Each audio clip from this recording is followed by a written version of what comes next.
Today we will be talking about small blind versus big blind tournament play. It's going to be mostly a pre-flop video. I will have some discussion about how to play flops, but I figure in these short amount of times when we only have about 30 minutes of content, pre-flop is the easiest and quickest way to shore up some leaks. And as I've said before in the past, getting a solid pre-flop fundamental studying of knowledge of a situation is what's going to help you set up yourself for better flop play, better turn play. If you have a problem, like you realize, oh, I don't have any strong hands on the turn, or I'm overfolding turns or rivers, it's most likely because you're screwing up on the flop or pre-flop earlier on, and that's where your mistake comes in, is earlier streets, not the current street that you're on.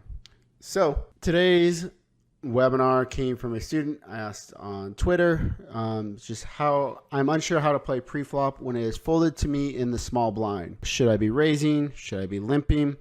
How do I construct ranges when it is folded to me in the small blind? What adjustments do I make on different stack sizes? And as always, all examples will assume a one big blind ante. So as always, all these examples are going to assume a one big blind ante because we play 95% of the tournament with antes, so I'm not going to bother looking at the non-ante stuff. Non-antes, you're going to be obviously playing much tighter, and so you can kind of make your own adjustments from there. And we'll be focusing a lot on the small blind play, and we'll talk a little bit about big blind, but that's a whole nother topic. So first things first, when you're in the small blind, you're in the worst position at the table. The big blind isn't the worst position. The small blind is the worst position. You're forced to put money into the pot. Only a half a big blind compared to one big blind in the big blind, but you're now out of position to everyone at the table. And when you call and play a hand, you're giving a really good price to the big blind. So you're most likely playing multi-way pots out of position to multiple people. So it is the worst position at the table. Playing wide ranges at a very large SPR is very difficult. SPR, again, from our previous one, is stack to pot ratio. And the wider the ranges are, the larger the SPR is, the more the big blind gets to screw with you. And it's fun when you're the big blind, and it sucks when you're the small blind because you get punished. And if you're the big blind, you get to do the punishing. So optimal strategies change dependent on a few variables. The most important two that we'll focus on is one, who is the big blind, and two, how deep stacked or shallow stacked are we? So those are the two most important variables. If you watch my shows in the past, I kind of give you baseline strategies and then we adjust it based on the variables. So keep that in mind. Let's look at the first one. Who is the big blind? This is the most important piece of information that you're going to have that will help determine what your strategy should be. And your strategy really is going to be different versus every single big blind player. Do they fold too much to raises? Do they call optimally? These are the first questions you should be asking yourself. How aggressive post-flop are they? Will they put you in tough situations? And to go along with that, how well do they play against continuation bets? Do they overfold or underfold? So each of these questions that we're asking is going to lead to a exploitable adjustment that we're going to make from our baseline ranges. So do they fold too much to raises? Or do they call optimally? Well, if they're not defending their big blind enough, we're going to raise more and steal their big blind more. Or if they overcall, if they call too many hands from the big blind, it's kind of the same exploit as if they fold too much. They're just going to have a weaker range post-flop, and now you get to exploit them post-flop. So knowing what type of ranges they defend from their big blind is very important. Talked about that in past webinars. How aggressive do they play post-flop? This is really important. The more aggressive they are post-flop and the tougher, I told you that the big blind really gets to abuse the small blind in these blind versus blind situations. So how much they take advantage of that will determine the type of strategy you want to use from the small blind. So if they're putting you in tough situations, you're going to have to probably stick to these baseline strategies more. And if they aren't putting you in any tough situations, if they play very fit or fold, you can really get creative and really just try to exploit and play a lot of pots from the small blind if they're not going to be putting those in the right situations. How well do they play against continuation bets? Obviously, the two most frequent actions we're going to have here is we're either going to be limping or raising from the small blind and then seeing a flop. And how they play against continuation bets will have a big factor on our win rate from the small blind if they're overfolding, underfolding, how often they raise your continuation bets. Basically, how tough are they making your life? So all these questions are kind of connected, and this is why the type of questions you want to be asking about the blind to determine how much you want to adjust your strategy from our baseline. Stack sizes. When we're playing 100 big blinds or deeper with an ante, our standard strategy is going to be no raising, and we're going to be limping about 90 to 93% of hands. Basically, you're limping all your hands except you're folding like 7 deuce off, 9 deuce off, deuce 5 off. Basically, the really bad offsuit hands are what we're going to be folding, and you'll see that later in the ranges. We're going to be doing no raising, and then we're going to have a linear limp re-raising range. And when you're playing 100 big blinds deep with an ante, you're getting a great price. So you're in the small blind, there's 1.5 big blinds in the pot from the blinds plus the ante, so there's 2.5. You're getting 5 to 1 on your money. You have to call a half a big blind to win 2.5 big blinds.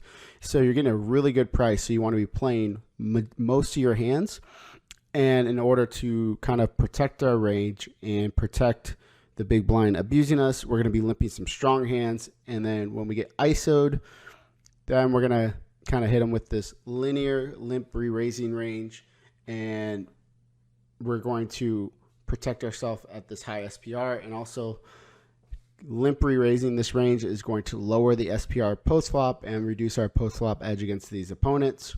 At 50 big blinds or less, we're going to have a raising range now because the SPR is going to be lower. As we talked about in prior webinars, now the SPR is lower, so our offsuit broadways and hands that can make good top pairs go up a ton in value, and the out of position disadvantage is negated because of that lower SPR. So here's kind of the first range we're going to look at. And this range is a linear limp re-raising range of what we're going to have deep stacked against a good opponent. So this is kind of our baseline strategy here. As I said before, I have us folding about 12%, 13, so about 88% of hands. But basically all you need to know here is like these white hands are the hands that we will be folding. So these 10 deuce offs, a lot of these weak offsuit deuces and offsuit threes, these are the types of hands that we're going to be folding. All these hands are going to be limped. The red ones are going to be our limp re-raises. The blues are the limp folds, and the green are the limp calls. So as you can see, we're playing a ton of hands. The main reason is we don't want to inflate the pot. We're getting such a good price pre-flop that we're going to protect our range, and in order to play all these hands, we want to be limping our stronger hands as well. So we're limping kind of the top 90% of hands. So we're going to be doing a linear limp re-raising range of around like 12%-ish of hands. That's basically like 9s plus, ace-jack plus, all the suited broadways and suited connectors, and some of these suited one gappers. All these hands play it very well at deep stacks. And this is kind of going to be our linear limp re-raising range. Say you limp the small big blind ISOs to 3.5 big blinds. We're going to be looking at somewhere of around 4 to 4.5 times the raise limp re-raise. We're doing lots of limp calling with this green. As you can see, all different types of hands. We got some offsuit aces, all these suited aces. We got all of the smaller pocket pairs, suited kings. Basically, the only hands we're going to be folding are these junkier offsuit high-low hands like king 5, queen 4. Those are going to be our limp folds. And this is a big part here, and this is why we're going to be making a lot of, there's only a few situations you're going to be playing a strategy kind of like this, because this assumption is based off of your opponent is ISOing from the big blind of around 40%. And most players are not doing that. They're not ISOing wide enough. But again, like I said, this is our base strategy of what we kind of want to be doing against, a good opponent. And now I'm actually going to skip a slide. So let's look at this one. So this is kind of a big blind response at a optimal kind of level of what you want to be doing against a small blind limp at 100 big blinds. So you limp, you just call the small blind, and the big blind raises to 4 big blinds. So in theory here, when you're in the big blind, you kind of want to be raising versus a limp about 40%. And as you can see, when we go through these are all tournament situations. When we look at this range, the main reason I have this range up in this slide is I want people to realize how tight most people are ISO raising from the big blind and how they really just check back way too often against a small blind limp. So if we look up the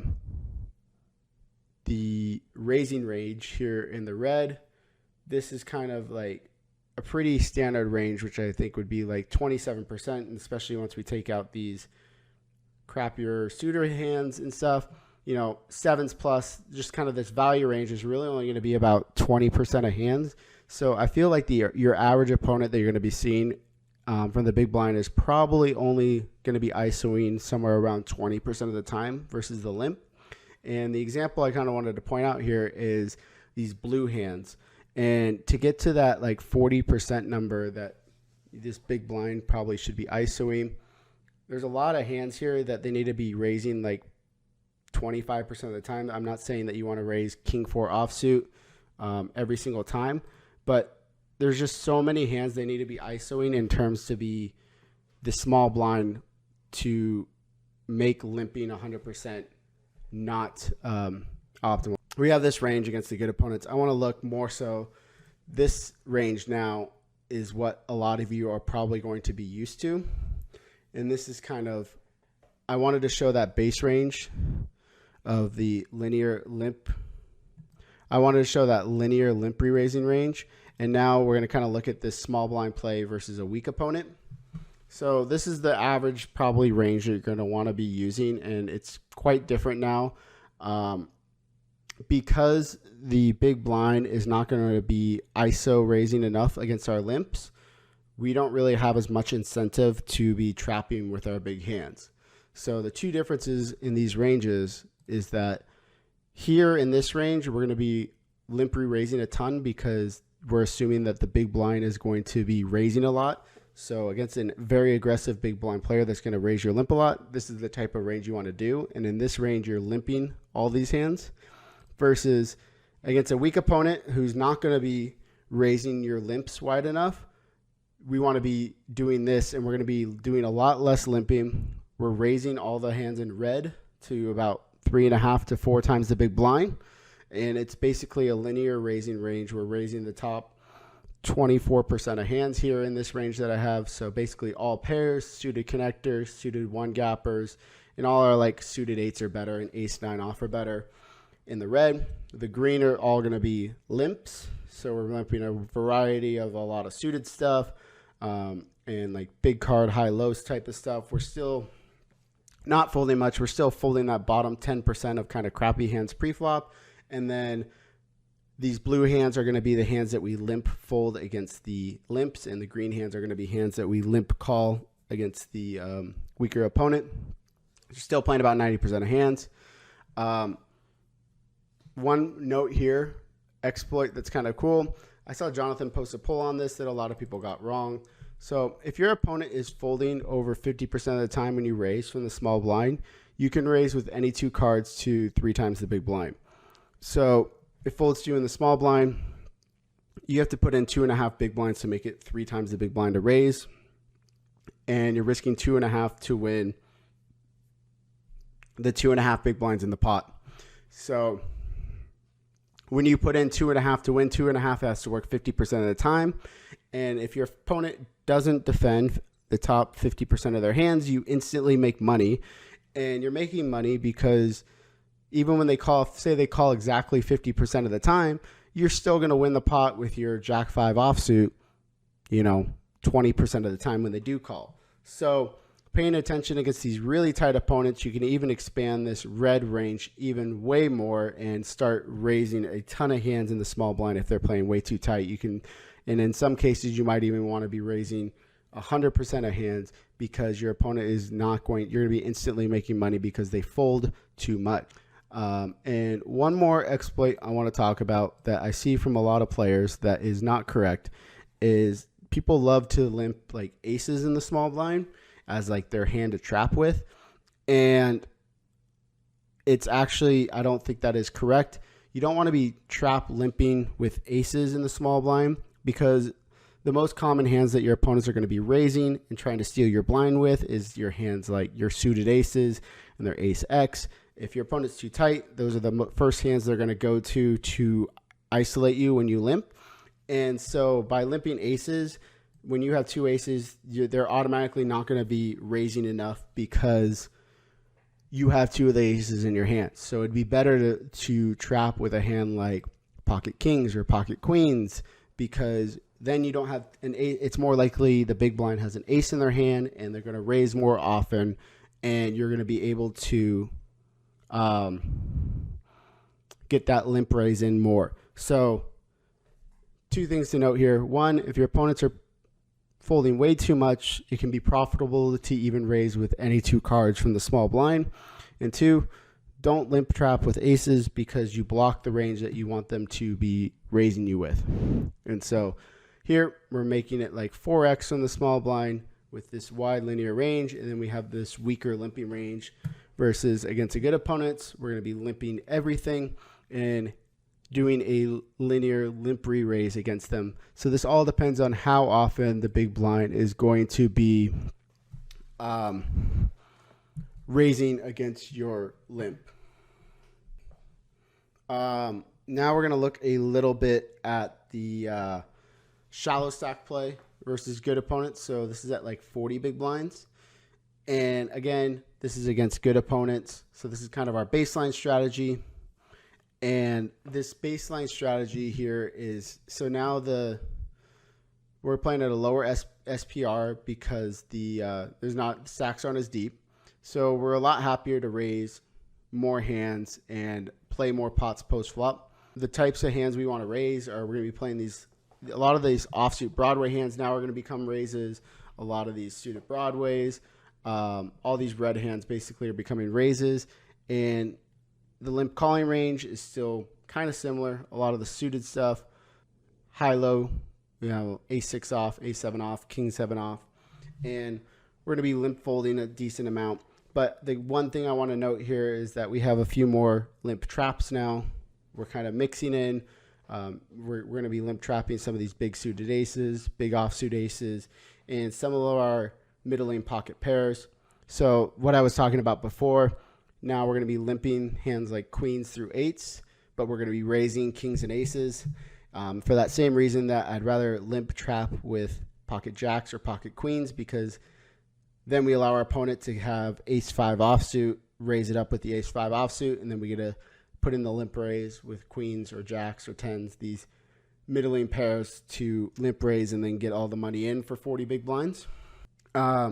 If you're playing against an opponent that is not going to be raising enough from the big blind, all these green hands up here all become raises now. We're not going to be having any limp traps against an opponent that plays way too tight.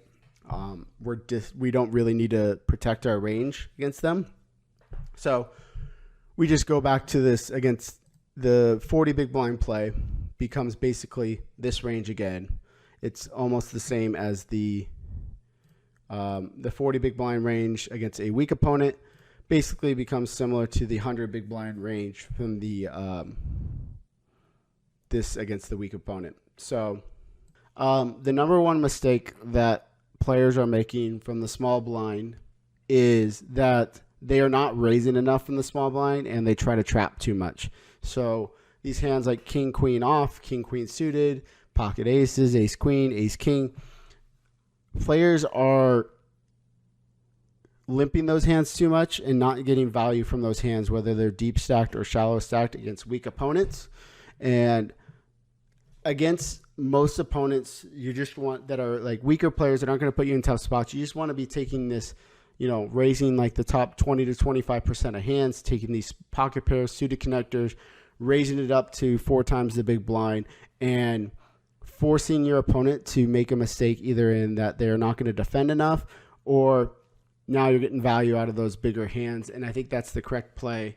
And then limping this green range here That's going to be your biggest exploit probably against a lot of the opponents that you guys are going to be playing against, is raising up all this red range, limping the green, and not worry about balance or anything like that.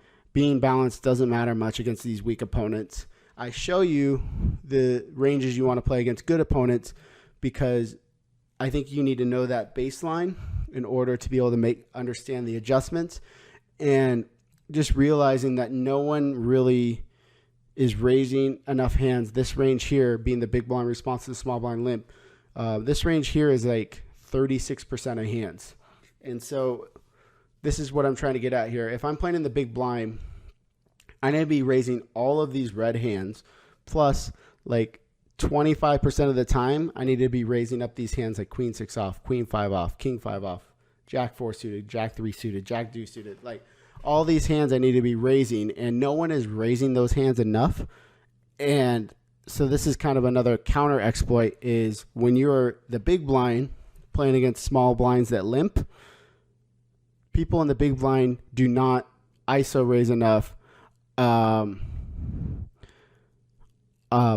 and I should probably point this out, that these are all situations where it's a heads up pot now between the small blind and the big blind.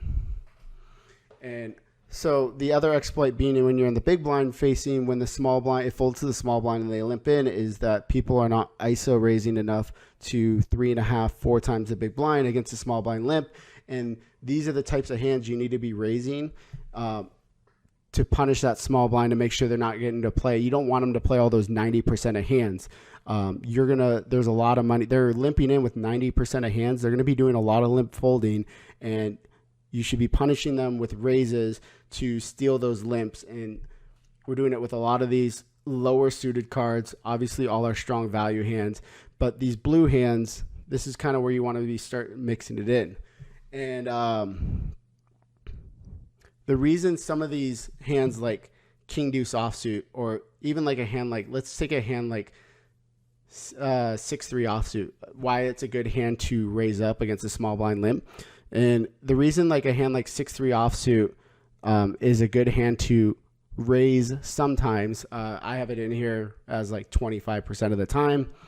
The reason 6-3 offsuit can be a good hand to raise is because when you raise it up, let's look at that range that is folding against your limp. So this is the range that we were going to play as the small blind. When we raise 6-3 offsuit, now they're folding king 6 offsuit, queen 6 offsuit, jack 6 offsuit, 10-6, 9-6, and then now they're folding hands like ace 3, king 3, queen 3. So we get all those hands that are, 6-3 is obviously a really poor hand and doesn't have much equity and doesn't play well post flop. But now we get all these hands to fold that had us dominated post flop. So when we do raise and they call, our outs are normally more live. We're less likely to be dominated with the 6-3 offsuit. And a lot of the time, they're just going to be folding when we raise it up. So that's why these kind of high-low hands like 10-3 off, we get them to fold hands like that ace 3, king 3 are going to fold when we raise. And then they're also going to fold hands like 10-6 offsuit, 10-5 offsuit, and 10-4 offsuit. So the adjustment here, the exploit that I think a lot of players are not making, is they don't raise enough from the big blind when the small blind limps into the pot, pretty much at all stack depths. So that's the adjustment that you kind of want to be making from the big blind versus a small blind limp. So we've kind of looked at a couple of different exploits you could be making versus players when you're playing in the small blind, knowing how often your player is raising from the big blind, and that kind of determines what your strategy is from the small blind in terms of what hands you want to limp and what hands you want to raise.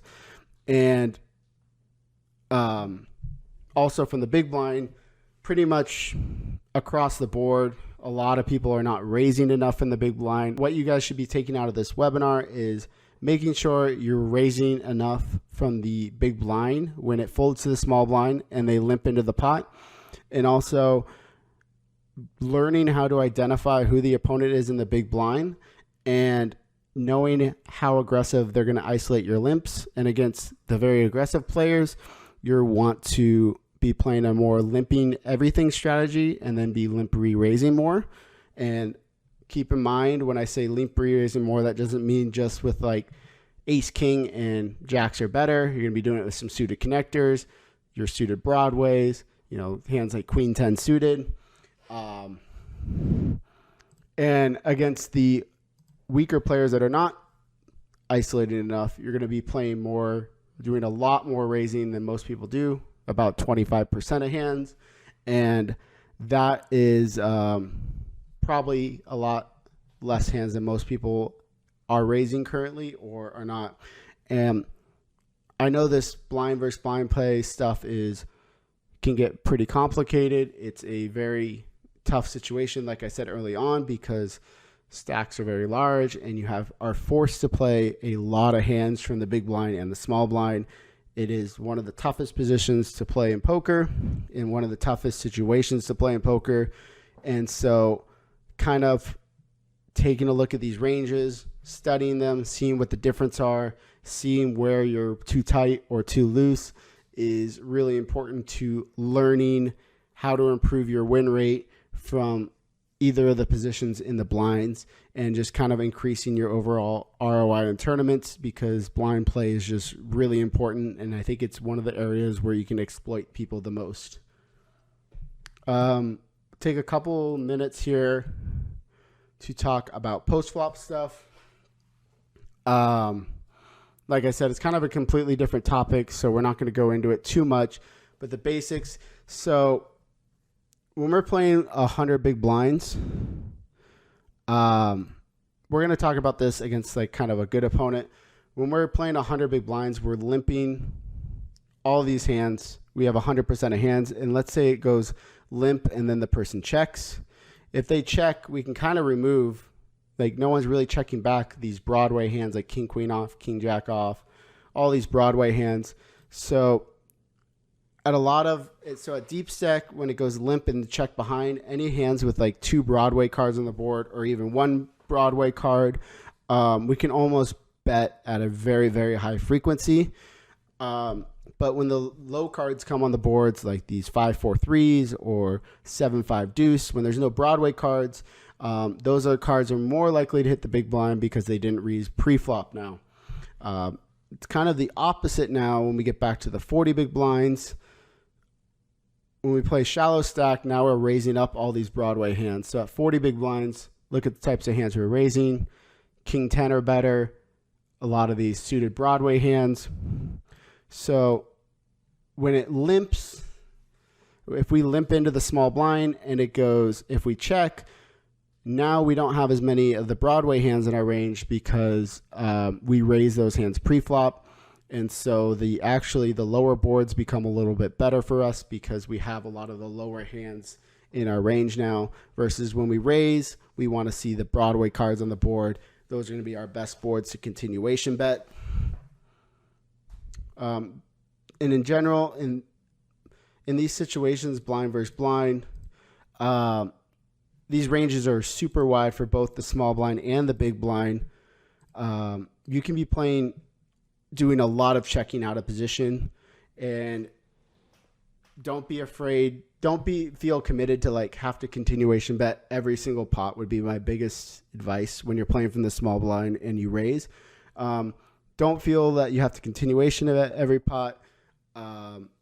You have a lot of really poor hands in your range, and you can be doing a decent amount of checking, check calling, check raising. There's other ways that you can get around playing post flop without just blindly continuation betting every flop. And that comes back to our, who is the big blind? The first question we ask, and how they react to how do they react to continuation bets? How do they react to, pre-flop ranges? And just looking at these boards, it's, if you look at these ranges, you start to learn what kind of flops are good for me to bet, what kind of flops should I be checking, and just figuring out how your range interacts with the board is the most important part.